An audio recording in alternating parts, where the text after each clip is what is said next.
प्रियंगो कलिकाश्यामं रूपेण प्रतिमं बुधं सौम्यं सौम्यगुणोपेतं तं बुधं प्रणम्याहम्। बुधपञ्चविंशतिनामस्तोत्रम्।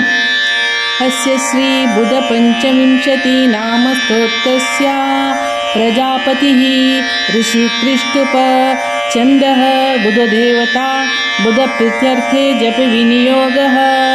बुधो बुद्धिमतां श्रेष्ठो बुद्धिदाता धनप्रदः प्रियाङ्गुलिकलिकाश्यामः कञ्जनेत्रो मनोहरः। ग्रहपमो रोहिणीयो नक्षत्रेजो दयाकरः विरुद्धकार्यहन्ता च सौम्यो बुद्धिविवर्धनः।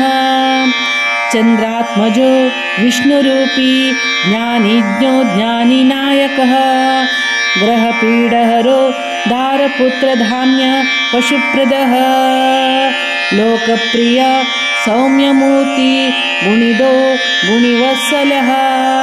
पञ्चविंशतिनामानि बुधसहितानि पठेत् स्मत्वा बुध सदा सस्य ग्रहपीडा विनश्यति।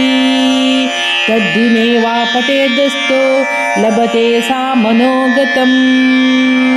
श्रीबुधपञ्चविंशतिनामस्तोत्रं सम्पूर्णम्।